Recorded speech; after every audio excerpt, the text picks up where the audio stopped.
crew. All right. You guys are ready. We are ready. We're ready. Hey, Alex and Noah, Yep. Bethany and Dennis. Yes.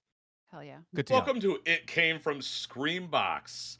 Oh man, it's been an awesome couple of weeks of us watching The Trouble with Tessa, and now for our surprise, we have the showrunners themselves on the show to talk about their show with us, Dennis Cahlo and Bethany Watson. I said your last name right, guys? Yeah, Yes. you got him right. Yeah, spot on. Okay, because I This is have crazy. really What is happening right I now? have fucked everybody's last names up on the show. We at WASD and Beyond, and It Came from Screambox have been saying that for like 4 weeks in a row. I feel like. What? What is going on? Well, we don't know what's going on. So We don't know. We're just cruising. basically, Yeah. how this happened was the lovely people at Screambox hit us up and were like, "Hey, you guys want to start watching a show?" And that was like what it was. And I was like, "Yeah." And they're like, "We'll give you more information, upon like your yes or no." I said, "Yeah, of course we'll watch something that's new that's coming out." We get the first 2 episodes of The Trouble with Tessa, and like, wow, okay, cool. Immediately, we started watching it. I said out loud during our watch party together, and I was like, "This is like giving me," because it gave me immediate Twin Peaks X. I've said that every episode. I was Yep. like, "This is giving Yep. me Twin I think you Peaks have. X-Files '90s vibes." That I would just sit on the couch, with my mom, and watch. I remember being a kid, Mhm. waking up, just running downstairs at like 11:30, 12, and there she was. She's like, "Oh, you can't sleep. Sit down."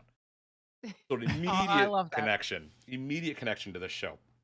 And man, oh man, guys, can you please? I'm done talking for a few minutes. 'Cause Okay. now I'm just waffling because I'm stoked. But could you please tell everybody in the audience who you guys are and what is The Trouble with Tessa? Sure. My name is Dennis Cahlo. I am one of the directors and showrunners of The Trouble with Tessa. My name is Bethany Watson. I am one of the showrunners and directors of The Trouble with Tessa. And The Trouble with Tessa is a 6-episode series, about 22 minutes apiece, about a shamed documentarian who runs away to a place called Lowry, New York. It has no cell phones. It has no internet. And just to escape, and they uncover a secret in their basement, a box of tapes that leads them into the mystery of Lowry and what lies underneath. Yeah. That was pretty good. That was great. They should hire me. That was great. Yeah, that's good. And the driving ethos when we were filming it and when we were pitching it was if David Fincher directed his favorite Stephen King novel. Yeah. Yeah. So That's awesome. Wow. definitely a bunch of worlds kind of going in there. Mm-hmm. Well, it all Incredible. works. It's a crazy amalgamation of just like, again, like I said, like peak '90s sci-fi mystery thriller television, and with like a good mix of horror in there, which we will talk about closer to the end of the episode. There's one thing that we were like, "Yeah, dude," that happens. Oh yeah, there was a good 5-minute chunk of the last of the episodes 5 and 6 that we just went on and on about this effect. I can't wait to ask you guys about it. Yes. Hell yeah. We heard that. Well, I just want to say, like, the reason why we. Okay, sorry. I'm stammering because I want to make sure I say this right. We are trying not to like read our reviews kind of thing. Like, as directors, you want to try to stay away from that. But the excitement around this show, and people like you have been talking about it. We have had so much fun listening to people like you guys talk about the show. As filmmakers, it is a joy to listen to you guys. And like, there were a couple other podcasts that did some deep dives. That's who we made the show for. We did make this for an audience. We weren't trying to like Kubrick our audience out of existence. Yeah. I love Kubrick, but like, come on. So like, we were like, we want to draw people in. We want them to be talking about this show every week, right? And so we're just overjoyed with this. And we could talk full spoilers too. Like we're Sick. Oh yeah, yeah. big spoiler warning. We got the creators here. We're getting into it. We're gonna spoil it up, baby.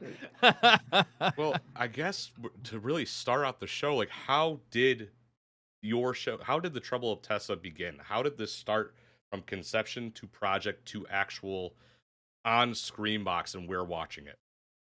That is what I would like. So Yeah, so it started with a short film that Dennis and I did together. Dennis directed it. I starred in it, called Lonely Hearts. And our supervising producer for Tessa, Tony Wash, is in charge and was in charge of Program director. Yeah, program director of like finding films, and he found Lonely Hearts and put it into a block of programming on Screambox for Bloody Bites. And so when the time came and Screambox was like, we want to start doing original programming, Brad and Brandon tasked Tony with like, reach out to some of the short film directors, see who's hungry for this, see who's interested. And we were one of the groups. We reached out to you first, Dennis. We were the two morons that were like, sure, we'll do it at that budget.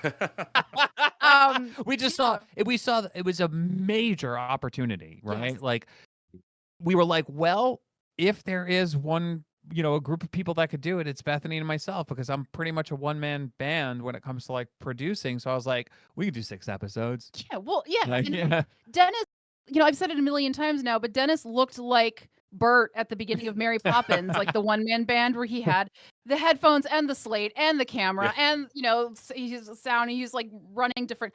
It was incredible, but I knew that between us and we brought on Will Rogers, who we were working on a different project with, and I was like, come with us. Between the 4 of us with Tony, I was like, we can do this. Right. Yeah. And as we had 3 pitches, and we came up with 3. One was called The Noise in the Attic, which became The Trouble with Tessa. One was called Hide, and the other one was called, it was like a Precinct 13 like kind of thing. Everyone, oh God, oh no, cops. Yeah, it was like a contained story. Yeah, It's a bad title. Cops in the City. Cops. Yeah, that was the name. So, it was Heat, Cops in the City. Heat, :2, more cops in Heat the city. 3. Yeah, that's right. Yeah. Yeah. So Noise in the Attic sort of was the one that scratched the itch, and it was the most producible one because we were able to film it in our house. We could do it all mostly in one location. And then it was doable. Yeah. And it was sort of this concept that appealed to all 4 of us, which was this very Stephen King New England lore, fish out of water. This person goes to this town, and they're fish out of water, and they discover a mystery. It was a very simple premise. And then, like Bethany said, we brought Will on because as a director, myself, like I was like, I can't do this alone. And I don't want to write everything while also having to think of everything else. So we're bringing in a writer. So we brought in Will, and he was the perfect fit for this story. And he just went ham on this thing, man. Like one thing Tony said was, you got to have cliffhangers because we're going to make it a weekly show. And literally, like, Will was like, hold my beer. He really did, man. We're gonna hanging on. I mean, I'll say this. Bethany and I fine-tuned the scripts with him. Like, we punched up things. We developed some characters that we saw a lot of potential in. But those cliffhangers were pretty much draft 1. Yeah. Like, everyone, we were like, that's fucking insane, dude. Yeah. I was like, did you really just end it with that? Yeah. And then the first episode, when the cliffhanger of the thing, the creature being in the house with Tessa the whole time, that was Bethany and myself. We were like, that's the end of episode 1. And then everything else after that was all him. Yeah. Yeah. And a collaboration of like all of us. But yeah. Those cliffhangers were so perfect. I think every single episode ending, Alex would be over there like, God damn it, now we have to wait. That's the perks of weekly television. It's good. It makes you want more. Totally. Yes. That's so And lost. we are wanting more. We need a season 2. I know. You're dumping that out right now, bro. You're totally taking the wind out of my sails. I was gonna wait till the end, and I was gonna be like, I got one more question. Sequel. But no, we're just gonna do that now. They did such a good fucking job with this show. Oh, thank you. Thank you. That really, truly, truly means a lot, especially because Bethany and myself, we all gave a lot. All 4 of us gave a lot, but Bethany and I gave more than a lot. I mean, the most. We gave a metric fuck ton. 1 metric fuck ton. You know what? We we knew going in that we were just going to give it everything we had. We did not want to look back at this opportunity and have any regrets and think to ourselves, if we had just pushed a little harder on that one day that we were tired. And so we did. We, you know, when we went into post-production, Dennis was doing all of the editing and the color grading and the audio until the very, very end. Shout out to Floodgates Audio, who they brought on. They killed it with the sound design. Yeah. Oh my god! Like we gave them, we used Artlist for everything. So like the music, you could literally like watch YouTube videos and be like, "Oh, that's the music from the Trouble with Tessa." Really? Any true crime YouTube videos. We couldn't afford the person to score it. So Yeah. So I had to just I have Artlist for like my clients when I do client work. So I was like, well, we'll just use this. Like we can use it for streaming. And I tried to piece it together so it sounded like one person did it, you know. Could have fooled like me. Oh, well, there's a great guy named Alon Peretz, yeah. who's incredible. He's most of the soundtrack, but then there's a couple that aren't. But yeah, it was yeah. Yeah. It was that. Yeah, and me on the floor of this studio. Dennis sleeping. I mean, this studio is where the show was edited. This studio is also where Aaron shot the scenes with Aaron were shot in here. Oh yeah. This room in episode 1, when Tessa is getting like the tour of the house and they walk down the hall and into the bedroom is just on the other side of the hallway. So like if you see there's house? Yeah, it's our house. Fucking what? So, like, no way. We rent it. We rent it. Yeah, but like we haven't changed the decor at all. Like the TV, that big box TV is in the living room. The painting of the sad girl with the violin is still in the living room. It's all the same. That one scene that we're gonna talk about, that was filmed in our backyard. Yeah. That is really. Does the landlord know? Yeah. Yes. Okay, so luckily, yes. Yeah, he was like, as long as you put me in the credits. Yeah. Yeah, and there's like we're still finding blood in the house in places. Like I cleaned the window the other day and there was just a streak of blood I had missed. So it's basement. We fucked up our basement real bad. I was gonna say, how'd you get permission from the landlord to build a seemingly infinite tunnel in the wall? Oh yeah, that's the credit for Jeremy Wanick, who did all the CGI. Yeah. He's but imagine if we actually were like, no, that's real, that's practical. I would have fucking lost it, dude. It looked good. I was like, oh shit, that's he's great. Jeremy is a fucking genius, man. That guy is like, he's amazing. But yeah, our landlord doesn't know what we did to the basement. He won't. He doesn't need to. It's fine. Well, if you guys, otherwise he's gonna get fed if he asks too many questions. Yeah, there you go. But you guys can call the boys from Detroit. We'll come up and help you fix whatever. I got kind of, I'm not really good at things like that, but I'll help. I'll move shit. Look, is that where you guys are in Detroit? Yeah. Yeah. Oh, in nice. and around, around Detroit. I've been to Detroit. I used to play in a band. We toured up there. We played what's the big theater? You got the Majestic. We got a Majestic. We played the Majestic. With the Mooney Suzuki. Yeah. That is so dope, dude. That's awesome. Me and Alex were in the music scene for quite a while in Detroit, different like metal and hardcore bands, but then we got into podcasting like every metal and hardcore dude who doesn't play in bands anymore does. So it's interesting that you guys brought up that like you guys gave it your all, but the other people who gave it their all was the entire cast and crew, right? Oh, a big thing for me, especially with like any genre, is you can tell when people on set are having a good time. You can tell when people are there. You can tell when they're just there to do a job. It looked like everyone on set for the Trouble with Tessa was just like, it's shoot day. We're gonna fucking do it. And how do you like get that morale? Because everyone looks stoked, but it also looked like it could have been hot as shit certain days. So there were a couple of days that were pretty bad. I will say this is that as the showrunners, Bethany and I have a lot. We have and had a lot of enthusiasm for this show. We knew it was something special from the scripts, and we translated that through our energy to, not to get all hippie, but like to our cast, and to our, well, we were the crew, but to our cast. And so, is that my fucking phone? Yes. This is live, baby. Sorry, I'm so sorry, guys. No, I'm so you're sorry. right. I'm so You're sorry. Mode. Why is I was trying to formulate this beautiful thing, and I'm hearing this fucking buzzing. I'm like, what is that? Sorry. It's in work mode too. I don't know why that went through. So everyone really believed in this with us. Yeah.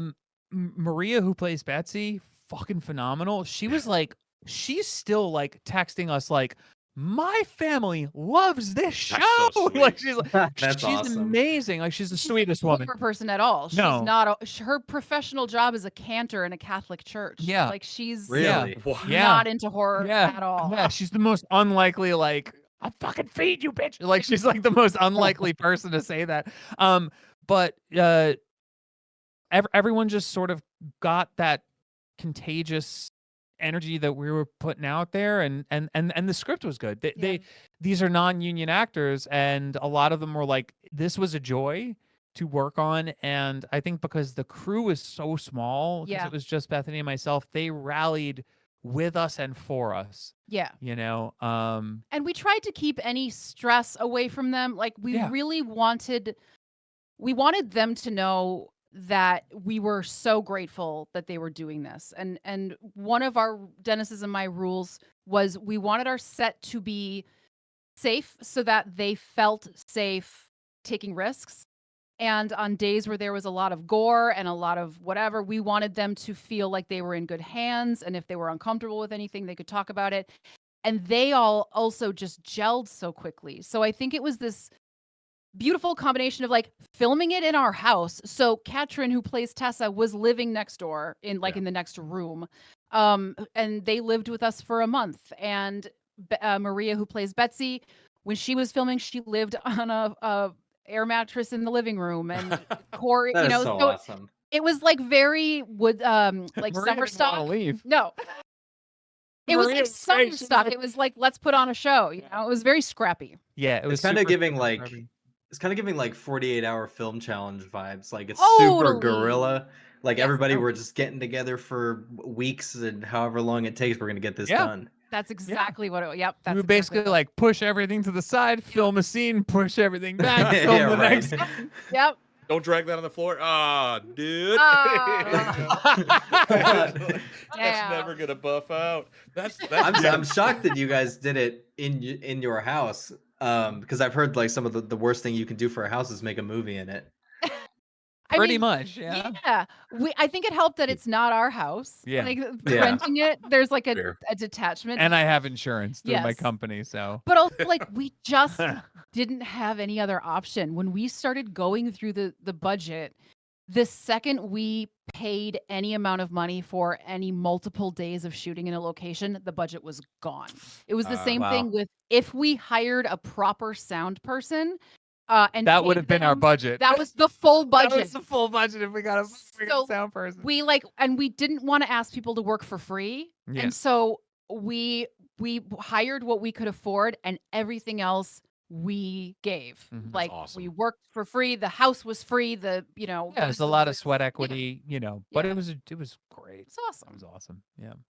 That's so incredible. cool. I would have never like thought, because I was like, okay, I wonder if like what set this is, or like I wonder like what house they rent, knowing that you actually rent the house.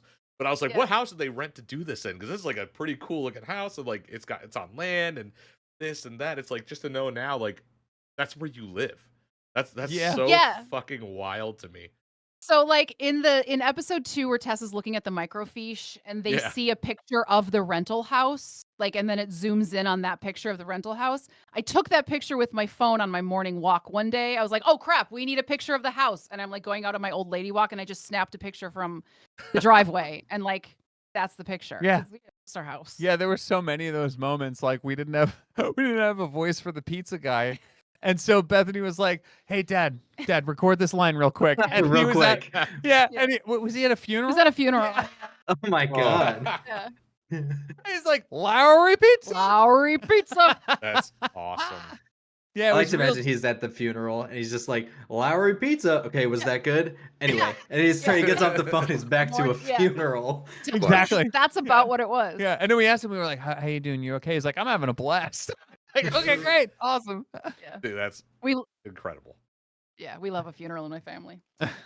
Yeah, so do we. So do we. We usually gotta do the bend the knees up to the chest with the elbows down because we're Romanian, so we're all vampires, kind of. But Oh, hell yeah. Oh, sick, dude. that's That's I don't know. That's cool. what I was Yeah. told as a child, and I don't think maybe that's why I'm He's right. like I am the way I I am mean, we now. did. Nick and I did go on a trip recently, and we got to the hotel, and he's like, "Where's the coffin? How am I supposed to sleep here?" I didn't. Yeah, I was confused. I was fucking confused.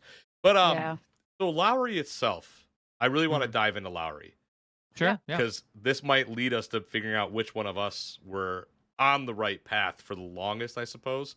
Where did Yeah. the idea of Lowry come from? Because it's always Lowry is a town that everybody I think can picture, but this has Yeah. also got its own like twist to it. Because I immediately was like, oh, it's like a little bit of Children of the Corn, and then I was trying to like Pet Cemetery, and then like again Stephen King. Holy shit, yeah, more Stephen King. But like, Yeah. where for you guys did Lowry come from? Like conceptually, is this like an experience? Because like, you, when I would write certain things, it was always an experience. If I ever had like a bad experience, I'd be like, okay, then I'd write it. Like this house always like a house when I was young terrified me. So I wrote about a house, right? I can go back and go, yeah, no shit. But Lowry, was that like an experience or someplace you guys had ever been to give you the idea for this town? Wanna Yes, take it this? was, yes, it's here. It's where we live. We moved up here to the Hudson Valley, and we were in this very small town. And air sirens go off on occasion out of nowhere, like random times during the day. No. There, those so the stone cave, that cave Yeah. that opens the show and then bookends it at the end. Those exist. Those are real things. They're called stone chambers. They're all over Putnam County. And so we were like, this place is fucking crazy. The people are a lot like the people in Lowry. Yeah. It's very like, why are you here? Who are you? Yeah. You know, it's very like that. It's small town USA, man. Like we go down the block to the post office. We know our post office guy. It's this tiny little town, white picket fences and white roofs and crazy like the stuff, New England shit, right? It's awesome. Yeah. And so it was pretty. It's like what you said. It's environmental. It's writing from experience, right? And we would drive around and lose Mhm. all cell signal. Oh yeah, that's another There's thing too. none. There are pockets Yeah. of no cell phone service. We had to get an old Garmin Uh-huh. you got Really? a Garmin at a garage sale because there are just times where we don't know where we're going and we have no cell signal, and so Yeah. we're just lost. There was a house that we visited where they had to actually like take out the internet because it wasn't like hardwired. They'd have to plug like a thing into the wall, and that's how you got the internet. So it's like truly, and that's it was funny because we sort of had a little back and forth with Will, our writer, and he was like, I don't know if people are gonna buy this. I'm like, they will because we live it. Yeah. Like it literally, these towns do still exist. There are we have a landline here just in case like our signal goes out. Like there are places that still have landlines and still have their own little insular things where it's like there's not a lot of internet Yeah. unless you have like, what is it, the satellite one? Yeah. Yeah. The Elon Musk thing. Yeah.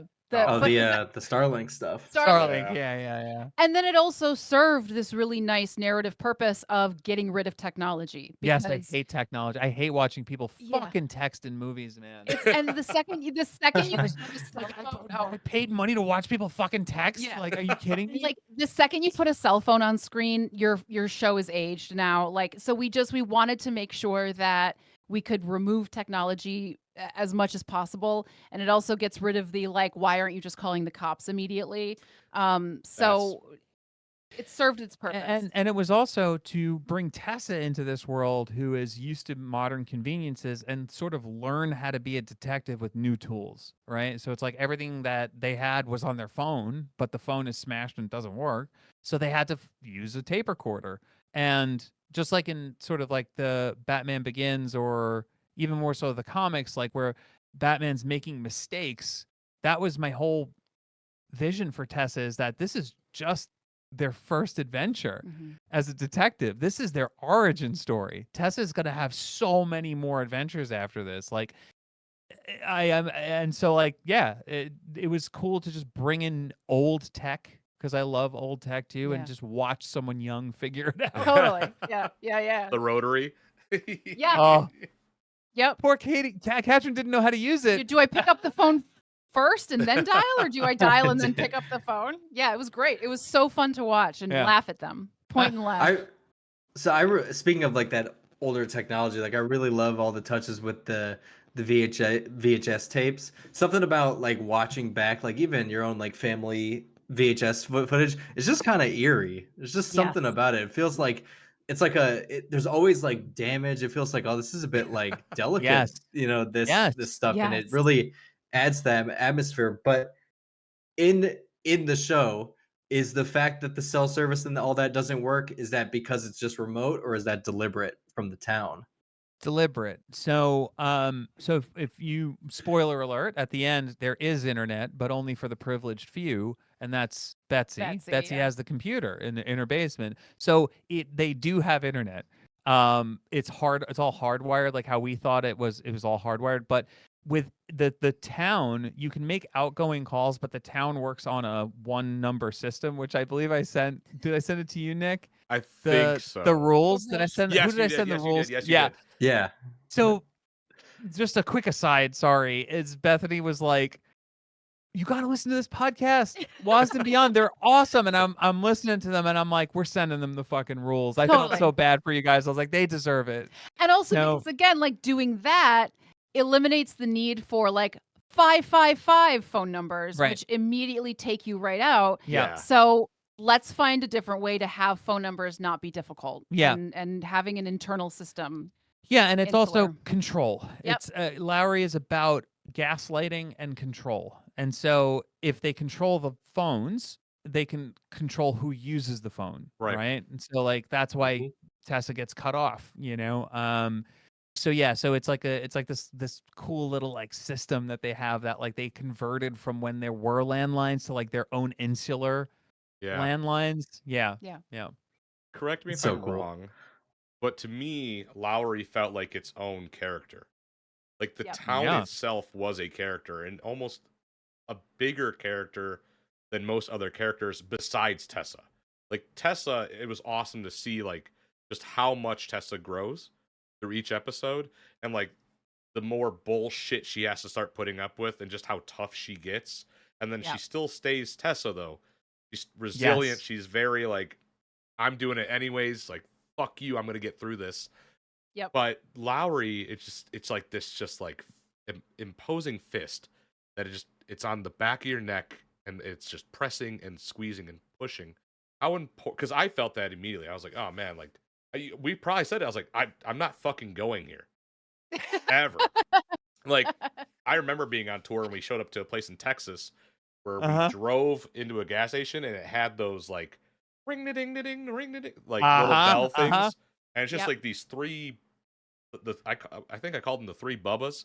They're just dudes without shirts on, like big smoking dudes. Like, we'll fill it up for you. And I was like, oh no, I got that, dude. They're like, like I won't go there.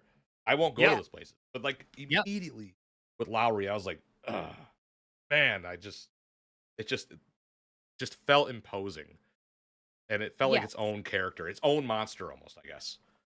Totally. Just to piggyback real quick on that Texas story. Yo, man, we pulled when we were on tour in Texas, we pulled into this gas station and it looked like it was made out of fucking skin. I was like, what the fuck is this shit, dude? We were like right outside of Austin too, and I was like, what the fuck is this? And so we go in and it's just dirt. Like the whole place is just dirt. And like you said, three Bubbas, they're all looking at us, one spit like his tobacco out towards us, and I was like, we gotta get the fuck out of here. We got our stuff, we left, and as we're leaving, we hear fucking Yankees, and I was like, they still call us Yankees.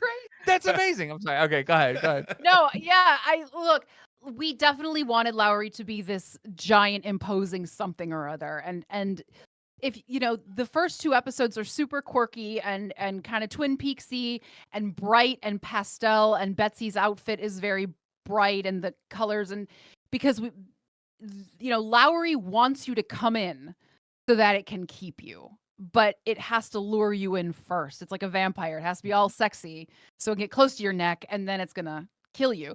And there's a line that Betsy says where I think in episode 1 where she says, "We need more young people to come and stick around." Yep. And that is almost verbatim from an article I read in our local newspaper here, where it was talking about how in downtown there's no public bathrooms because the stores, there's like 3 stores and they can't, their septic system can't support multiple people using the bathroom in any given day. And so they're Really? trying to figure out how to get around that.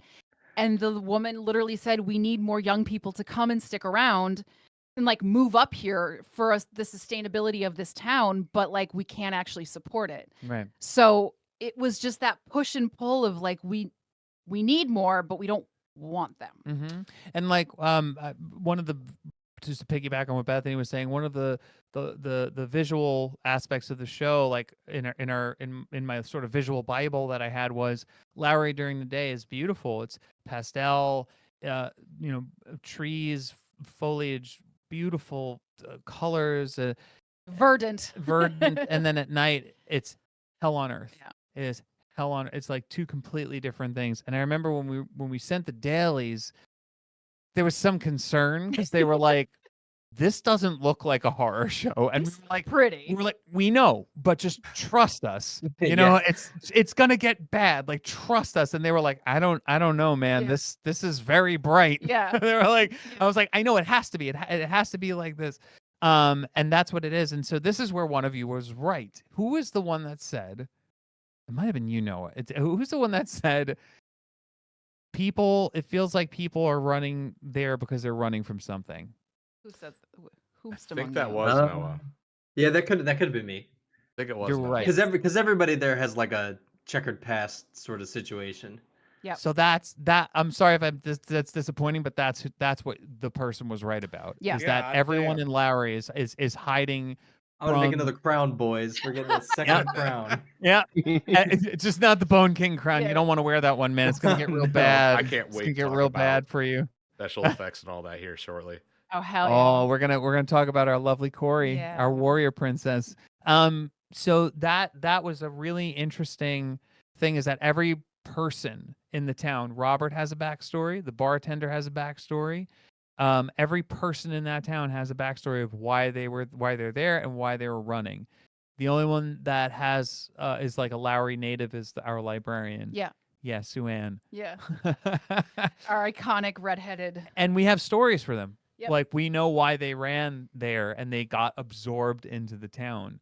And that's what Lowry to me is. It's just this big imposing shadow that just feels safe, and then it sucks you in. Yeah. It's like a cult, right? Like, you get sucked in to this hyper controlling environment, and then you just can't get out because you're gaslit into submission. Becomes your normal. Yeah, it was definitely one of the things I clued into pretty quick. It was like when I thought my theory the whole time was there's some kind of cult organization here going on, and bringing in people from the fringes. Maybe they've been like pushed out by society, and you're getting them come in. And it's like, hey, you're already on the outs. Why Yeah. don't you just join our little cult while you're at it, and then you won't ever have to Yeah. worry about that stuff. I mean, you're right. It's just not formally a cult, but that's exactly right. That's what the town is, and Yes. that's what Betsy wants. And then it makes it plausible, because sometimes you're watching horror and you're like, can't they just fucking leave? You know, and it's like, Yeah. no, we wanted to make it somewhat airtight, where it's like, no, they can't, because if they leave, they got to go back to whatever legal troubles, which are worse than being in Yeah. this fucking town and just having a life. Hey, you got a new life. Yep. What's wrong with that? Yep. Everything else is gone. Imagine that. Imagine you're running from something. Everyone would take that deal. But then, as you know, when you sign a deal with the devil's going to collect. So it's like, you know, their lives become hell in itself. And I love, one of you caught it too. That was like Robert at the very end. Robert at the Yeah. very end, the man with the limp. He's like over it. Yep. He's like, I don't want to. Alex. I don't want to do. I think this that was anymore." Alex. Yeah, Alex. You can see it in his face. He didn't want to do nothing. Mhm. Yep. He's over it. Mm-hmm. Oh, But I'm, it's that whole thing. It's the play by the rules and you'll get along. And he's just been playing by the rules for seemingly a long time. He's like, I'm just over this. Like whatever the worst thing that I'm running away from, it might not be as bad as I, thought it was. Yeah. That's Yep. what the bartender told Tessa in the was it second episode or Yeah. first? Second. He's like, Second episode, yeah. just stick with the program, and it's a nice place to live. Yep. Exactly. Yep. And we told, so Cordell Ijoma is this, he plays the bartender. He's unbelievably talented. And I said to him, you ran away from something. Figure out for yourself what you ran away from and why it's worth it for you to stay here. And the cool thing about his character, the bartender, is he is like halfway assimilated now, right? So Tessa is an outsider, and everyone else is fully indoctrinated into this town. Whether they're happy or not is a different story. Dave, the bartender, is right in the middle. He remembers his old life. He isn't fully indoctrinated yet, but he has chosen to stay here, and he recognizes the fight in Tessa, and he's still able to be like, I see that. Don't fight. Let me piggyback on that for a second. Yeah. He was the one that lived in the house right before Tessa. Yep. So he was the last one to be assimilated from the house. And the house is the come on in. Like the crux of it all. Like, Yep. Yeah. Come That's on the in. entry Yeah. point. Yes. Yep. And the feeding point too. It's Yep. the only house that Yep. still has the basement that's not closed. Yeah. So if you notice in episode 2, when Tessa says to the bartender, I just moved up to the house on the hill, and he was like, oh yeah, it's a nice house. The look on his face is kind of sad, and it's because he was forced to move out so that Tessa could move in, like to bring the next person in, and he loved that house. He wanted to stay in this house, and he got kicked out and put in a new house. Yeah, and there's like we had him and John R. Smith Jr., who plays the man with the limp, who is like a phenomenal actor. We had them talking because I was like, you guys, I want you guys to talk while we're setting up, talk as each other's characters. You just did some awful shit the night before. Maybe you fed some people together. Like they're sitting there like bringing bodies out into the woods, throwing people into the, to get fed to the troubles. And yeah, they just that, and that made that one glance so loaded when he looks at him and he's like, you need me to take care of this one? Yeah. Or you got it? Yeah. Like it was just such a creepy, awful moment. Yeah. I would love to be able to dive deeper into all those characters eventually. Just like at the end, when we see those photographs. Yeah. That's when we were all like, that's where the big debate on our end. I was like, okay. So I think I said, okay, it looks like these are people who came here. Like families either been excommunicated or fed. I believe is that what we determined? Nick, you're right. I think that's what you said. Okay, Yep. cool. The circled and the X'd out faces. Yeah, so this is who we're gonna keep. This is who's being excommunicated or fed. That's like what I thought of, at least. See, now I get my own crowd. You guys aren't the kings of the TV, so fuck you both, Alex and Noah. All of you collectively, this is where all of you need to Voltron, okay, guys? We're gonna have a nice little section here. Everyone All come together. All of you, your powers are stronger together, not separate, because all of you were right about like one of you would always be right about something. I'm like, he got it. You fucking got it. But yeah, so it was, and if you pause, it was really funny because when we were filming that scene, first of all, that scene, kudos to Katrin Nugent, our lead, who plays Tessa. They did that in one take. If you look, that's one unbroken take from when they go to the phone to when they pick up that whole phone conversation with Aaron in episode 6 is one take, and you don't notice it because it's so flawless. It's insane. And that's their performance. Their performance is all that. But when they pick up the folder, we had this debate, but we decided to leave it as an Easter egg. If you pause on the side, it does say troubles. So the people who cause trouble are the troubles of Lowry, and they get fed. So Nick, you were right. The ones who are circled, they get assimilated. The ones who X'd out, fed. Yeah. So like, which makes Robert's story, the man with the limp, so tragic because his whole family's gone. Yeah. They all got fed. And that's just like it goes even more into the like you might as well stay here because it's like, well, we killed your whole family and you know that, but we got this dirt on you so you can't leave. Exactly. What else is there? Exactly. He was like, I'm kind of like trapped now. Like I thought I was here of my own decision, but now they got me and I'm stuck. And the most screwed up part about that is that Betsy made him do it because she was like, "You're mine." Like she wanted Robert as her sort of like whipping boy. I mean, like Henchman. Patsy, henchman, because he's strong and he can take care of stuff and he can do a lot of things. So yeah, that happened. But then I also picture them like going into the house after they're done with something awful, and her being like, "Put flowers over there, and clean up the." And Robert just general maintenance. General maintenance. Exactly. My favorite part about those photos, there's two. So Robert and his family, those are our friends, Heather and her children, and they came over just really quickly to take the photo with John. And the boys, they both have long hair, so it's sort of hard to tell. They're shy and lovely, and they don't know me terribly well because I'm fairly new in this group of friends. And I said, "Hi, boys. This is your new dad." And the boys look at John and they were like, "Hi, Dad," and they like cuddled up with him. Yeah, that's awesome. Amazing. And then if you also notice, there's a picture with a couple and then a giant golden retriever. Those are our across the street neighbors, and the golden retriever's name is Titan, and he is the sweetest, dumbest dog you've ever met. That's my dog. He's oh my god, just the dumbest.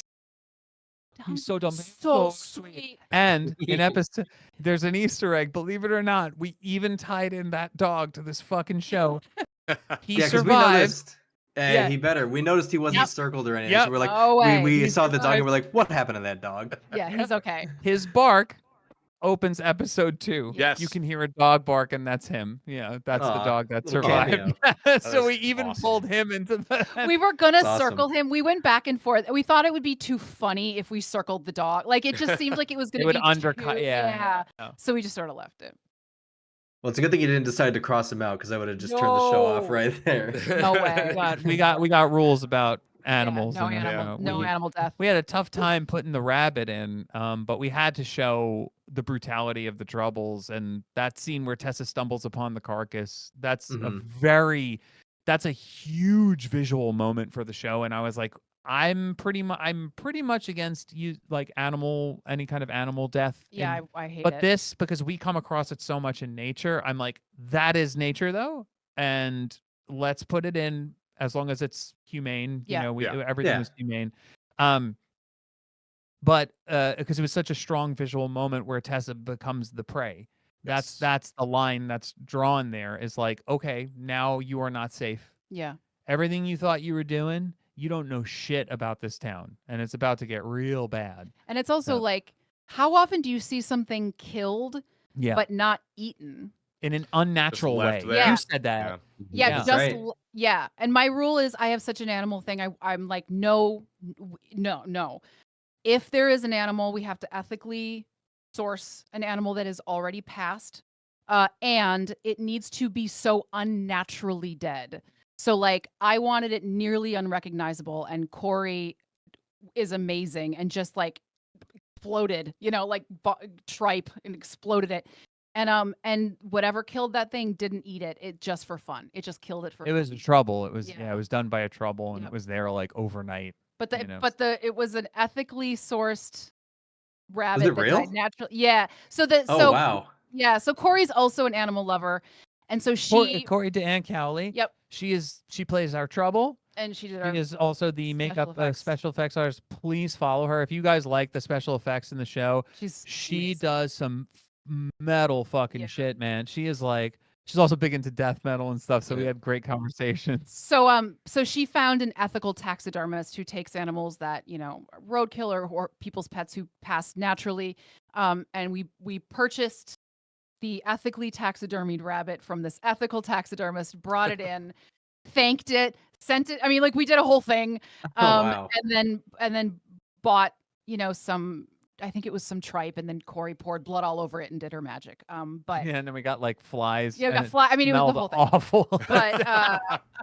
But yeah, my rule is I will not. I don't want any animals killed. I don't want to grow attached to an animal. I don't want to be worried when I see an animal that something's gonna happen. No, I mean, that's We've all seen Cannibal Holocaust, right? I Oof. can't watch it for that damn reason. I thought I was gonna be a tough guy when I was young. Like, yeah, I could.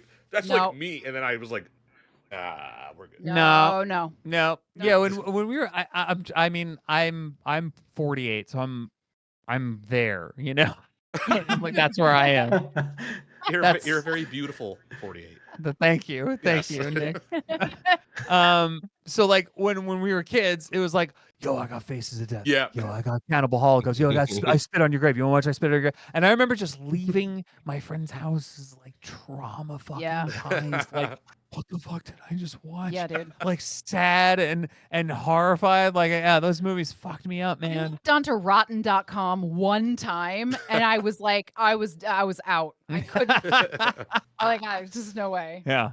All right, now to get away from all of the Yes. traumas of our past, Yeah. how much left? And I think Noah, you might have a question coming up because it looks like you do. But how Yeah, I much story is still here? Because it seems like there's a lot you guys have in the canon that maybe we're not seeing. Obviously, we're not seeing on screen, right? How much left in Lowry is there? How much is there still with Tessa? Because again, Tessa's like character exploration is the ups and downs, the growth, the drops, and to ultimately rise above. How much left is there in Lowry to tell, and how much more of Tessa's story that you guys have? May I? Please, yes. The floor is yours. So I have two divergent paths in terms of stories. And one of you, again, I think it might have been you, Nick, was absolutely correct, where I have the story of Lowry should be told backwards. So Tessa was sort of the downfall of Lowry, but I want to go back in two parts, so make it a trilogy. So Tessa would be the first. The next one would be, should I say it? Yeah. Are we about to get an exclusive announcement? Yeah. The next one would be The Trouble with Betsy, and we see Betsy's rise to power and why she came to be, because she's such a fascinating character. I fell in love with writing her, and like you understand what she became. And then the third one is like the witch. Like we go that far back to understand how the Troubles began. But divergently, I have grown so attached to Tessa.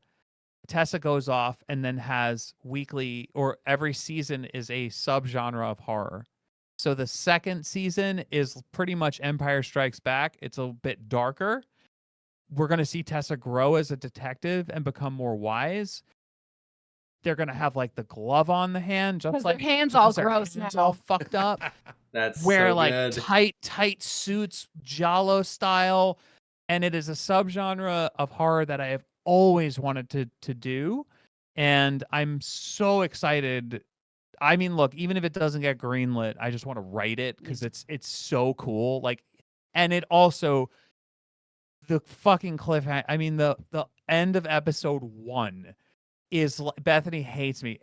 She's like, "How dare you?" But it is so fucked up. It's like, so if we end up no, I just told him no spoilers. So Dennis is I want to produce the next one. I don't want to direct it. Dennis is going to be directing it himself. But that day that we would be shooting the thing he wants to do that I don't want to do, I'm going to go on set and just be a menace. She said she's gonna have pots and pans. Nothing can get done or shot because I oppose it. I hate it. So yeah, so that's I can't wait. That's my dream. If we had unlimited money, like the last podcast we were on asked, if you had unlimited money, what would you do? I'm like, we would do that. We would do the Divergent, the prequel of Lowry, because people love Lowry. Hell yeah, dude. And I don't want to leave that group of people out in the dust. And I think what I would like to do is we write it, and then another team directs that. And I want to continue Tessa's story because I lived with Tessa in this room for 9 months. And I love that character. They have so much in them in terms of what they can become. Yeah. And the detective that they could become. And I love it. I love telling their stories. Yeah. And in episode 6, when Betsy pushes Tessa up in front of the fireplace hole and then leans up against the wall and says, I've only ever watched one of these before. I can't wait to watch my second. We know the first one that Betsy saw. And so that would be part of the story of The Trouble with Betsy is the first one. Yeah. You guys.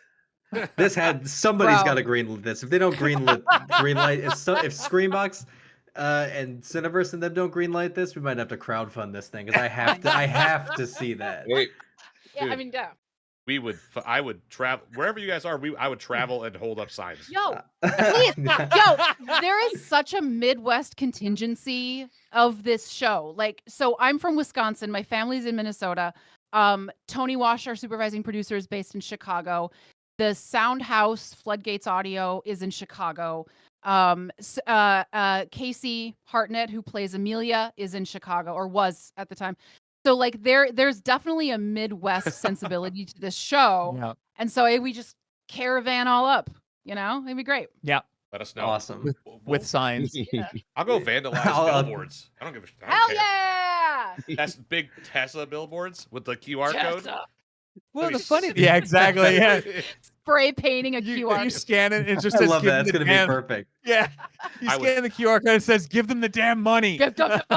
I would fuck it up so bad it would take you to like porn site or something. Rotten.com. Rotten.com. Yeah. Stupid. Like, how did you manage, Nick? I'm like, I don't know. He's the first man to ever paint a QR code free-handed. It's amazing.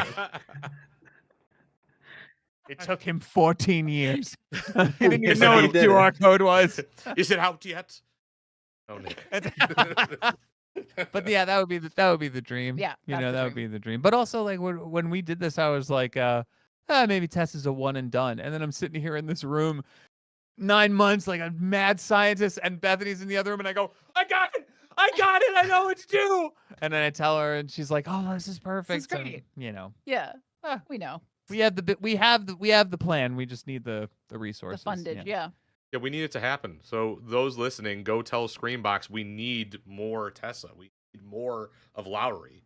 That's ridiculous. Absolutely. No, there's no excuse this can't happen. I hope and I think when enough people have seen this, they're loving it on Screambox. You're hopefully gonna have no trouble. Number 2 right now on Screambox, right? Yeah. There you go. Look at that. It writes itself. What was that, Alex? It's number 2 on Screambox right now, right? Yeah, it is. It's been Hell there. yeah. It's been there from like week 1, which blows our minds because it's just been this amazing like kind of grassroots support. That's been incredible. Wild. Yeah. I grew up like you guys. I grew up in the hardcore punk rock scene here in New York in the 90s, and so like our bands used to hand out our flyers, right? And that's what this was. We just started handing out our flyer. And then the cool part about it is like, you go to this band's show and you're like, these guys are pretty fucking good, man. I can't wait for their album, right? That's what this felt like for me. Cause it's like we have no Rotten Tomatoes score. We had no huge, like big announcement, fucking trailer. Well, we had like the trailer drop on Bloody Disgusting was fun. Like all that stuff was really fun. Not saying that they didn't do their part, but like we came out when Together came out, Superman, like all this stuff, like all the Toxic Avenger, our own company that we work with is pumping up for Toxic Avenger, Fantasia Film Festival, all these things. Shelby Oaks, that was finally getting announced. All this stuff, and somehow this little show with barely anyone talking about it goes to fucking number 2 and stays there, and we got number 1 for one day. And I think that that's a testament to you could pay for everything that you want, right? You could pay for all the attention you want, but a good show is a good show. Yeah. Yes. And that's it. And like, I think that, and I hope the takeaway is that you can just make a good show and it will be watched, and you don't have to make something that, people meant for people to be on their phones to. So I don't know. I hope that's really what I hope it does in the long run. Yeah, I agree. We hope so too. I love this. It's just we always on this like show love talking to people who actually you know when someone's bullshitting you. Yes. You know Yeah. when someone's like, "Well, this is my art." It's like, yeah, huh? All right, yeah. So like, nice Armani, but like, Yeah. no, it's so obvious that you guys poured everything into this, heart and soul, money aside. Like, it's just obvious, and that's why like I love talking to people like both. It's just it's important for other people to hear how you guys did this, how Mhm. there was struggles, right? I'm sure there were days where it was like, fuck this, pull the plug, but like Yep. it's always that mind over matter. Okay, left foot in front of the right foot. Yes. Yep. Yep. And it's just I love hearing about stories. I just love this shit. This is why we love doing the show, because we get to talk to Dude. amazing people like you. And we Oh, loved The well, Trouble with Tessa. We loved it so much. dude, that it makes And us that's why we made it. Yeah, it makes us so happy because you're right. And I think with anything, there are going to be absolutely hard days. And there were days where the hard thing about this, especially to people who come from more of a live performance world, is you're making this in a vacuum and you don't have contact with your audience yet. And you are just hoping that someone likes it. And there were days where we were like, is this worth it? And it went down to breath by breath. Like, okay, we're going to keep the next breath and the next breath, and we're just going to keep doing it. And whenever we felt like we couldn't hold each other up, freaking Maria, who played Betsy, that woman is tapped into something cosmic because she would reach out randomly when Dennis and I were both like crying with exhaustion, and she would suddenly text and be like, I was thinking about you both. Are you okay? And Corey. And Corey, same thing. There's this cosmic connection, and Corey would suddenly send us a voice text and be like, brothers, what the fuck up? Like, just there was something so special going on during this. So even at our darkest moments, like our families would jump in. It was an exhausting and wonderful experience. It was just incredibly special. And then to have you guys, like the first time we listened to your episode and I was like, God, I don't know. And then you started saying these things, like you were picking up these things that we were hoping people would pick up. And it was just such a wonderful, like, sigh of relief, I think. And we really fought for you guys. Like when the notes came back and they were like, no one's gonna understand this, we fought and we were like, they will. Yeah. People will pay attention. And it wasn't they really were great with giving us all the creative freedom that we wanted. They were but there were awesome, yeah. notes, and some of them were like, you really sure you don't want to change this? You know, because you might fucking lose people here. We were like, no, we trust our audience. We trust our audience. And we kept saying that. That was our ethos throughout the whole thing. And that's why we love you guys and everyone else that have like gotten this show. We were like, wow, we did it, Yeah. you know? And there were definitely notes. There were notes they gave that we were like, oh yeah, no, that's a really good note. Yeah, we were like, and we yeah, took some of those. we should shorten this fucking scene. Yeah. Well, that like respect for the audience, like you can tell people are so clued in on that, because you can really tell when a project is like explaining to you or talking down to you, but this really let you like run with it, do your own theories, and some stuff like never fully got explained, which is I have a few questions about. But the floor is yours. Ask we us, really ask like away, yeah. I just really appreciate when a show doesn't like stop dead to explain everything that's going on. It's just like it shows like a real like respect for the audience, and I really appreciate seeing that. But Well, and really quickly, I just want to say, and that also is a testament to Screambox, because yes, a lot of the over-explaining in shows and movies, I think, are studio notes. Yes. And Screambox, again, they were like, if you don't want to do it, you don't have to. And so I don't think that we would have been able to give the audience that much to chew on if Screambox had been like really heavy-handed. Yeah. And what I was saying to Bethany, and what I say to everyone is like, you know, we had final cut in our contract, but we weren't immune to notes. And, you know, we're saying no to stuff from the producer of VHS. Like, we're like, you know, I'm like, Wow. no, sorry, Brad, we're not doing that. Like, and I'm like, are we allowed to do this? Sorry. But I think that there was a level of respect there for what we were creating. And I think that they were like, look, for better or for worse, let them have it. Yeah. You know, and we're very grateful that they gave us that privilege and honor to sort of do that. Yeah. But also I understand as like a person who loves media, what I don't want to fucking see. Yeah. Well, And you what I'm wanna like be- tired of. You want to be conversated with. You don't want to be talked at. Like Yes. it's exactly That's what it. Noah is Mhm. saying. Like Alex and Noah and myself are like, yeah, the show is talking to me. We're having Yes. a conversation. It's a dialogue. It's not just yelling. This is the facts. This Yep. is what Yes. this is. And like, yeah, Yep. exactly. It's also like I don't need to know everything exactly. Like there's definitely stuff that I want to like I would look further into it, but I don't Yeah. need to be told everything. We can leave some stuff up for speculation because it's perfect. It leaves, you know, room for maybe the prequel series to explain it. Yeah. If you guys are cool, I want to ask some specifics. Hell yeah. Please, that's why we're Okay. here. Yeah. So you referred to the troubles and maybe the creatures and stuff that are causing some of the ruckus around town.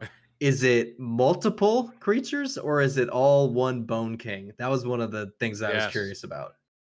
So the Bone King is the name of the legend. That's the name of the Like the urban legend. that's the urban legend. That was the thing to scare the kids. But I love that everyone has adopted our main trouble, who's played again by Corey Dan Cowley, calling her the Bone King. Yeah. I love that because I'm like, that's great. Yeah. The legend grows. Yep. Because of our limited budget, we couldn't have all the troubles we wanted, so it's all sound design. So all those whooping, those are all the troubles calling to each other. Oh, that's fucking they're insane. Yeah, they're actually at the very so this was crazy. They're in episode 1. The second night shot outside of Tessa's house, you hear one calling to the other. So in the left-hand speaker, you hear, and then you hear like on the other side. So all those whoops and hollers and calls, that's all the troubles that are in the surrounding forest. And by the way, the Troubles were voiced by 2 death metal singers. Yeah. Hell yeah. Very Cheney nice. Crab and Cheney Crab and- Thunder Cunt of From Amenorrhea. Antios. Yep. Sorry. Yep. Yep. Alex. He got so stoked.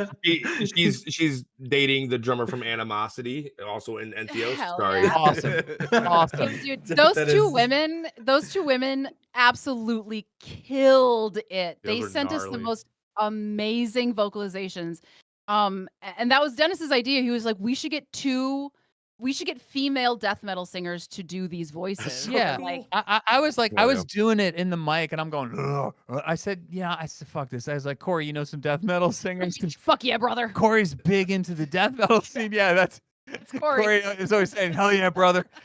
So she's like, hell yeah, brother, I'm on it. I got a text like immediately. They're like, yo, you need some vocals? And I'm like, yes, who's this? She's like, Thunder Cunt, Miss Thunder Cunt, Queen Thunder Cunt to you. I'm like, great.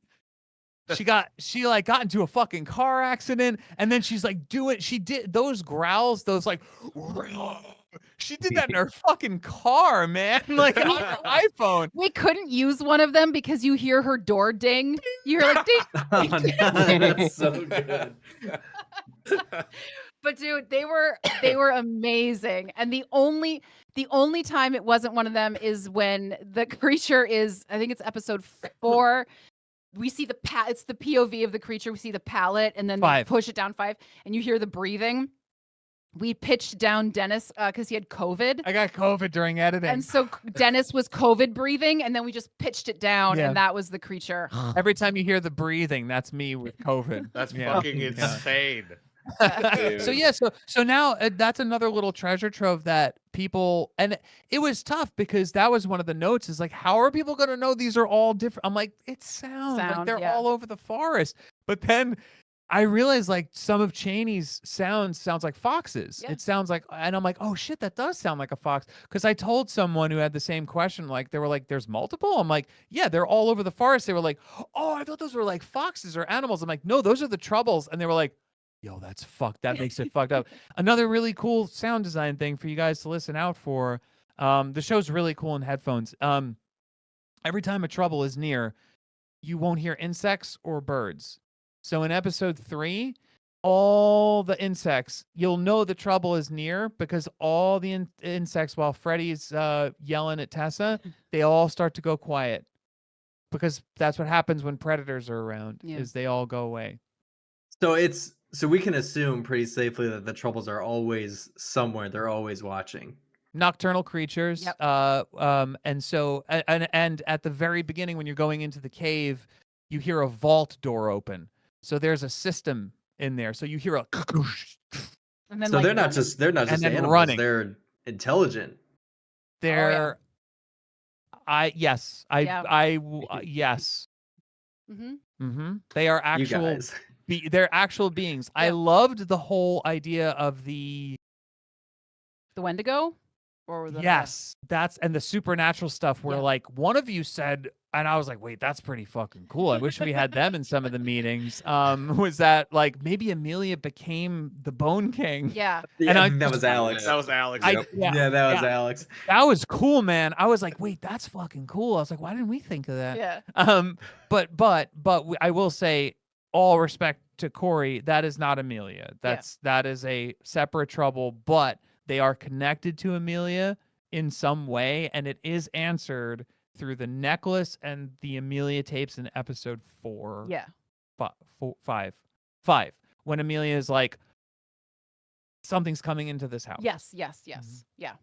All right, we are going to be having a rewatch soon, boys. Yeah, we're gonna have to go back and skim this. Yeah, I want to give you guys the clues because you can really piece it together. Everything is answered. Yeah. Like everything is answered. We didn't want to make it so that it's like it wasn't. Everything's pretty much answered. Not in a neat bow. You got to figure it out. Yeah. We Yeah. gave everyone homework. You have to read. You have to do some reading, but yeah. Yeah. So it felt like, to me, like when we were getting sort of to the end of the series and we were seeing stuff like the Bone King like leaving out those like when it left out the necklace, that's when Alex was like, we were like, oh, we're sure, like it's got to be her. But sounds to me like the Bone King keeps trophies, Yeah. little souvenirs. Ding, ding, ding. The interesting thing is that God, it's all a blur now. Is it episode 4 where where Tessa is in the basement and this creature throws the tape the recorder. tape player. Yep. Yep. Mhm. If you hear tinkling, you hear like metal on metal, and that metal tinkling isn't necessarily the most natural sound in the world. It's not something you would necessarily hear naturally. So one might say it's objects. I want to say I do because I really want to shout out Skilloose Yes. and her mom. Should we just? Here's what I'm gonna say. So, should I bring up the cloak or no? Yeah. Okay. Yeah. Go get it. Go ahead and entertain. Sorry, guys. If you need to go, just let us know. So we haven't. So we haven't. We haven't shown anyone this stuff before. But we have. Exclusive. Yeah, no, truly. And I also I sent you guys. You guys are the Yes. only people besides production who have seen unredacted articles. And I have them, and I've been trying to figure out how to give them out. So I think I will just be sort of like handing them to people. That's so fucking cool. It's really fun, and all of the articles in episode 2 in the microfiche are fully written articles. You can pause the screen and watch and read. And there's even a hint as to Betsy coming to power in one of the articles. If you blink, you'll miss it, but if you pause, you'll see it. But we have the full outfit that Corey wore, and it is just this amazingly beautifully designed piece of art that was done by a mother and daughter named Sandy and Bree, who did the cloak and the outfit, and then the crown, done by this woman Oh, Oh named my Kayla God. Holland. look There at it is. Look at it. Dude, that is incredible. Yeah, dude. So Wow. the cloak, which we're going to show you, so it has tin can lids and soda tabs and little razors and all of these pieces that were found and attached. So going back to these creatures being intelligent, these are things that they have picked up along their Awesome. travels and That is so cool. fixed. So, but yeah, this is the crown. It's meant to look, which is Like amazing. porcupine almost? It's porcupine quills, it's sticks, Bones. it's bones. There's teeth on the front, human teeth. It's meant to look like almost like a bug from the front, because there's like Yep. eye sockets. And then if you look from the top, there's actually Oh, another it's like face. That's a face. wow. Because we were like, okay, so this creature is going to be running through the tunnels head down, because tunnels are tight. So they're going to be going down like this, with their head forward, the top of their head forward. So it would make the most sense to have like another face there to try and scare away predators. Yeah. Or this is all like it came from, how it would be the best for them to actually live and work. And then these are, so each thing is, when we were designing this, I wanted to make sure everything was functional. So the mechanics of the caves or the tunnels, like the tunnel is a feeding tube, the one that goes into Tessa's house. So the mechanics of it, and I know that one of you mentioned, like, how the hell can she get in there? The suit compresses in and out, and then she can grab onto the walls with this, as well as Oh. kill with them. So everything's functional. So she could pull herself like this forward and like squeeze through. And then, spoiler alert, when Betsy's getting fed at the end, she's pulling pieces of Betsy off and throwing it down the feeding tube to the other trouble. So all those whooping sounds at the end are the Oh. troubles feeding. Yeah. And then Bethany's going to grab So this is that's the cloak. This is what My God, Corey dude. is wearing. So this is the actual cloak. So you can see it's like makeup tins, bottle caps, Incredible. cans, Yeah. and it's just things that this. Yeah, that might give you some hint as to like this specific trouble, played by Corey, has a story, and now there are some clues for you. Yeah. We are diving That is back so in, cool. boys. We're back in. That is so We ain't cool. done. Well, There's you can watch it and Yeah. keep finding stuff. It's pretty cool. Yeah. oh my God. Well, we're here now. So let's Yes. talk about some special effects before we put a nice Yeah. bow on this show. Because Totally. it is late. It's not really. It's 8:00. You guys let me know when you guys. But let's talk about the I'm fine. special. Yeah. Dennis is like, I'm I'm good. good. Bethany's This like, is great. "Please We stop." like No, I'm thrilled. I'm so happy. we haven't even posted pictures of this yet. You No. guys are the first, and like, because you guys deserve it, man. Like, Yeah. you guys put in so much just love into watching it. I'm like, Yeah. You guys are too yeah. incredible. these guys fucking deserve it, man. You No, guys are this is a incredible. joy. So let's dive deep into special effects then. Yeah. Alex, do you want to start with it, bud? Man, let's Yeah, go. Go. You talk about it. We are all stoked on it, but you were very stoked on it. I mean, because first off, what was Tessa's wrist wrapped with? Those are metal zip ties. So Just a metal zip tie. yeah, Okay. so we were originally going to use zip ties, but as I think most women know, if your hands are zip tied in the front, most women know how to get those off, because we quick. have to. Yeah. Yeah. So we had to make it something that Tessa couldn't easily get off, and that was still pliable enough to do special effects with. So it's just metal zip ties, But like, one of you said something really cool, that it was like like a wire. like mechanics or mechanical. It looked like a hose clamp. Yeah, hose yep. clamp. Yeah. Like, that's Yeah. what we wanted it to feel like something like industrial. Yeah. But what they really are just the Metal zip, yeah. the metal zip ties, because we were able to peel Well, Alex, I'll let you That's the honors. Well, don't even He's so know how to pumped. start with it. It's y'all did so well with this degloving scene and like having Tessa just have to do it. There's no way around it. Just the fucking tear. He's so The tear. I don't know how to. You have to. Everyone has to go watch this damn show. But like, I don't even know how to do this, dude. I know it's just. It's right. so like I'm good. It's just Alex, walk me through your emotions. What are you feeling? my emotions. Right now? Yeah, walk me through Excitement, what you're feeling right now. nervousness, excitement, nervousness. Because who here could honestly do that? Oh, there's no fucking way. Realistically. No, I'm dead. wearing those for the rest of my life. Yeah. I think that's exactly it, Alex, and that's why we did it. Could you do it? Tessa was in this unbelievable situation. She had to make a fucking choice. Yeah. Right? It's almost like that choice in God, not Sophie's Choice. I was gonna say no. I don't know.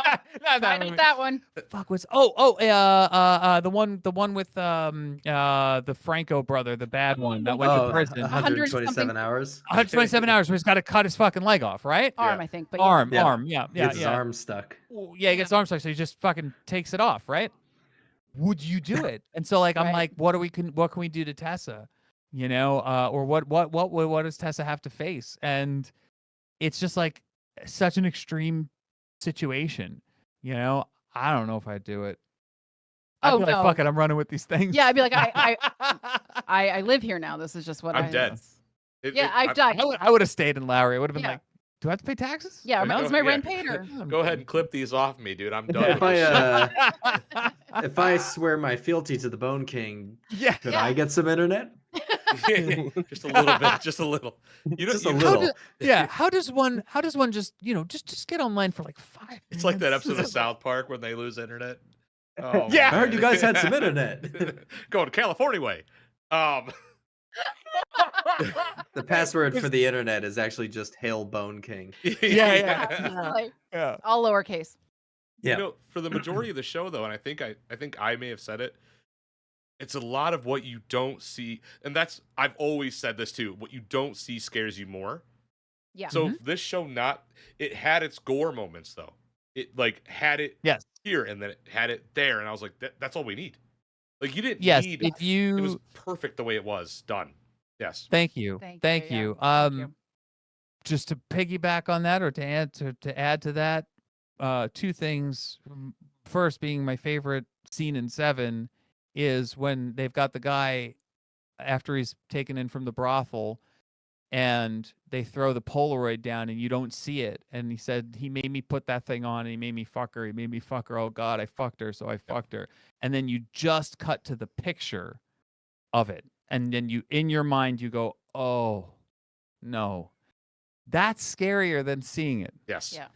And so it's the implication of it. It's the implication of it. Yep. So the implication, but we also wanted to give to horror fans, because I'm a huge fan of gore. I love Fulci and I love Mario Bava and all the Italian stuff. So I want gore, but it has to be earned. If you, and this is no shade to any movie. I think not just because we're in the same company, but I think Terrifier is brilliant because that's what that movie is. And it's being able to do practical gore is Damien's an artist. Form. Yeah, exactly. It's an artist. Art form.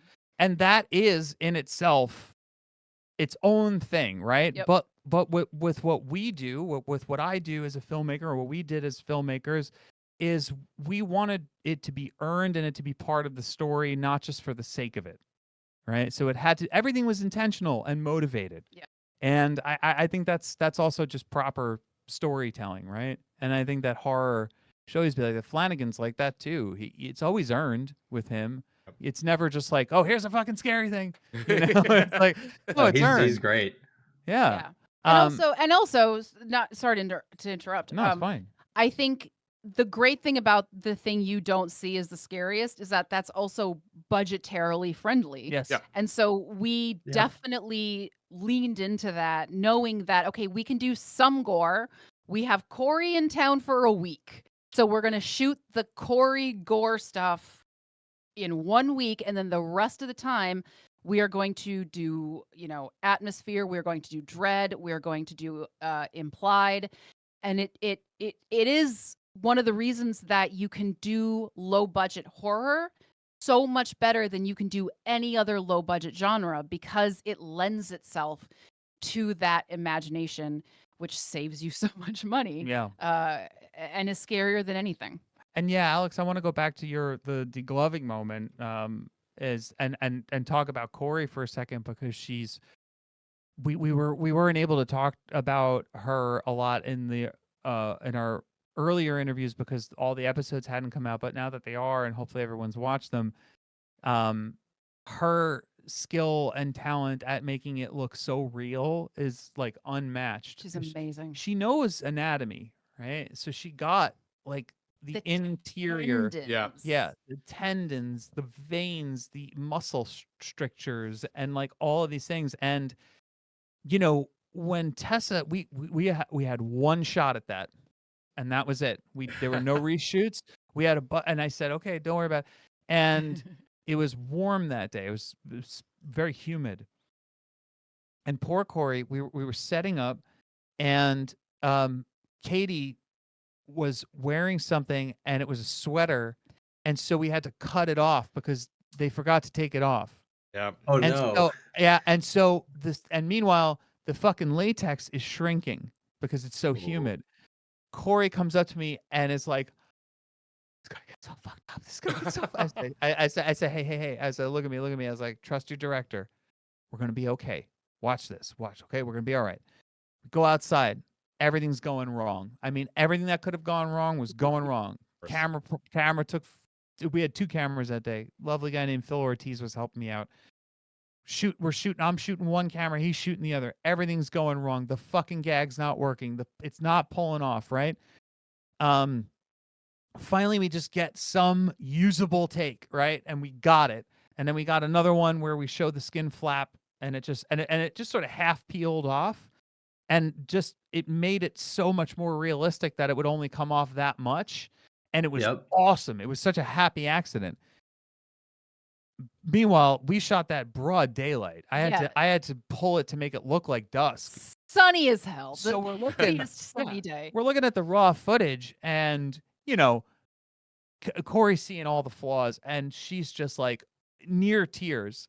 And I say, guys, everyone, hang out here for a second. Grab the footage, bring it back in, put it in, grade it. I graded it really fast. I said, Corey, get in here. I said, look at that. She goes, yo, that's fucking sick, dude. I was like, right. I put some music to it. I fucking showed. And I was like, don't worry about it. That's what you can do. But she's so like unbelievable at showing the interior of the body, of like getting it right. And her page is filled with it. Her Instagram is like filled with it. So and that again is like also then the last step of that was Joe and Colin, who are from Floodgates Audio, and they did our post-production like sound mixing and all that stuff.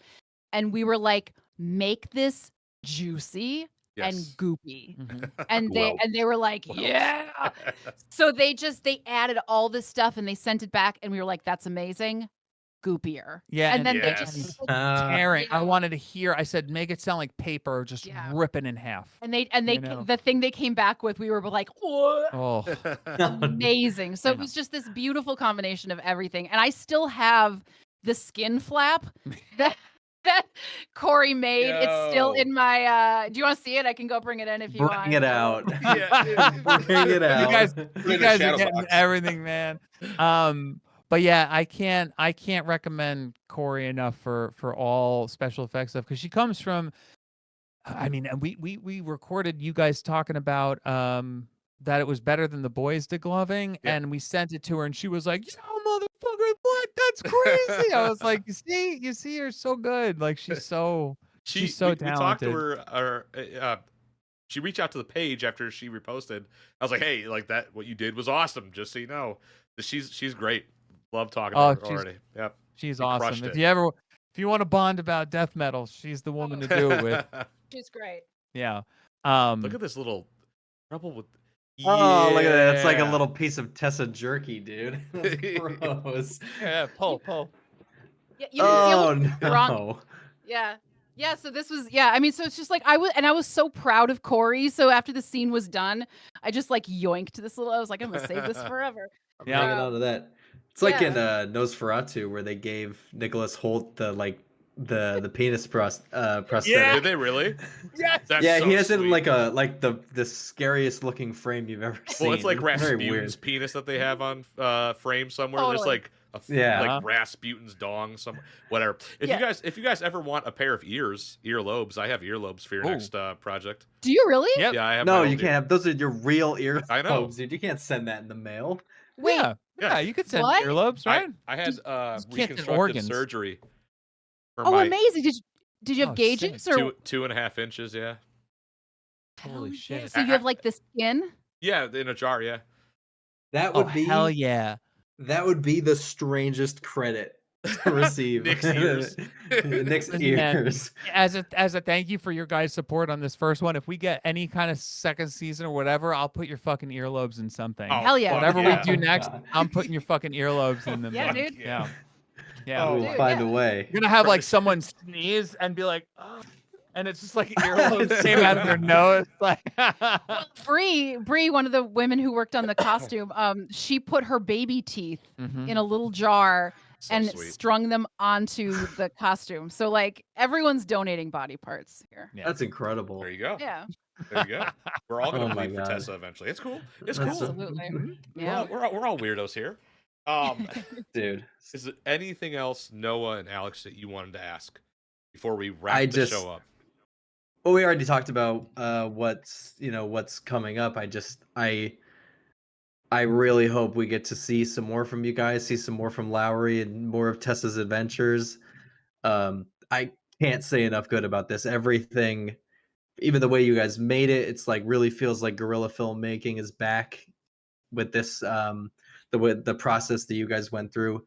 I can't say enough good. I just want to see more. Oh, Thank you. Thank you. Yeah, we hope that this leads to more. We really love doing this, and I will say that everyone up here in the Hudson Valley that we approached for help was so open and so wonderful. And the library that we shot at, the Reed Memorial Library, the 2 different bars, just everybody is wonderful and is so down to help. So Yeah. so this was just, it was sort of life affirming and a wonderful, stressful, wonderful process. Yeah, and to filmmakers out there and to studios like I hope this show shows people you don't need a lot to make a good show, and like just I don't know, I hope people just trust their audience. That if there's one thing that the show does, I just hope it can show people that we don't have to keep doing it the way we're doing it because we're Yeah. not getting good stuff right now. Yeah. We're not. Yeah. No, we are not. But luckily, we do have the trouble with Tessa. We have things like this to shine a light on just what it can be again. Again, for the last time, this made me feel like I was watching television again and just excited. Like Twin Peaks excited, X-Files excited. And this was a good time. It made me feel fantastic to, after each episode, all 3 of us going, what do you think that was? Yeah. Like we were all just trying to, like it would be late and we'd be like, it's time for bed. And the conversation would go on. And it's like, okay, but next week, right? Tuesday, right? Yeah, we'll be here. Yeah. And it's just, Hell yeah. it was amazing. This was a great experience that I have not had with television in a very, very long time. And I thank you guys so much for really bringing this show on together. We were running out of we have a lot of movies we could watch, but how much schlock can we all really wade through? It's like we love Screambox, but it's like this was presented to us and I was pumped on it. So and on the plane I was like, it's him. It's him. Yeah, we were driving down the highway in California, and Nick is all quiet. He's on his phone. He's like, hold on. Wait, hold on, something's happening. It's incredible. Well, you guys, thank you for being so thoughtful as you watched it too. You know, I mean, it's really fun to have people give it the attention that we really wanted it to get, and you guys Yeah. were so smart and so thoughtful about it, and it was just such a joy to listen to you. And I definitely kept refreshing my iTunes feed, waiting for your 3 and 4 episode to come out like a big dork. As excited as you were, we were excited to hear what your theories were. And I hope with all the new information you have, that'll help you put together more pieces of the puzzle, you know? Fucking Oh yeah, pumped. absolutely. So pumped. Before we close out, is there anything you guys wanted to leave our audience off with? And all I'm going to say is go watch Trouble with Tessa right now on Screambox. And I believe you can buy it on Amazon Prime. Yeah. You can. Yep. Yep. And iTunes. And if you have a YouTube, I believe it's YouTube Primetime subscription, it's free. And you could also buy it off of YouTube as well. Yeah. So there's so many ways to Very enjoy cool. it. Yeah. Yeah. Oh. Yeah, I mean, I think the only thing I want to leave people with is just please watch it. And it's only 2 hours. The full season is a little over 2 hours, so it's low commitment. And if you like it, please tell someone. This is very much, you know, a grassroots campaign. Screambox is obviously killing it on our socials, and they're doing amazing work, but they have a lot on their plate, and are spread really thin. So we're trying to help them out, and as much additional grassroots support as we can get, the better. That sticker, I'm so sorry. That sticker is incredible. We're Joe Bob. Joe fans. Bob for president. Yes, so sorry. I would Just noticed rather it. I would rather him than anyone else. Yeah. I just also want to say to Robin, Camilla, and Alex over at Bloody Disgusting, they have been the ones who have been doing the PR work for us and like trying to get this show, and we all work together as a team. Bethany and I worked really hard on getting things, you know, getting the word out, Yeah. and they've been so wonderful and so amazing.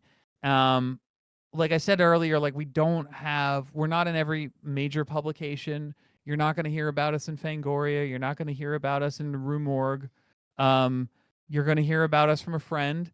And I think that that's the most wonderful way to hear about a show. And then one day, hopefully, Fango will say something, and Rue Morgue might say something. And then for now, just keep telling your friends, keep posting about it. Go write a review on Letterboxd, IMDb, Rotten Tomatoes audience. All those things help. And I hope we can do this again and bring you something new that everyone can enjoy and love. Yeah. Please, everybody, go watch The Trouble with Tessa right now on Screambox. Go watch it on you. Just find it. Find the show and watch the show. Tell your friends. Explore the mysteries of Lowry. This was a blast. We loved having you guys on the show. Thank you guys so much. This was It was our amazing. pleasure. Thank you. We can't wait to have You guys are back. great. You guys gotta come Anytime. back We would one day. would love to come back. You guys are absolutely fantastic. Yep. Thank you so much. You're a joy to be around. You remind me of my friends I grew up with. So Aw, Hell nice. yeah. Thank you. Go. Friends I would have grown up with. Awesome. Thank you, Dennis and Bethany.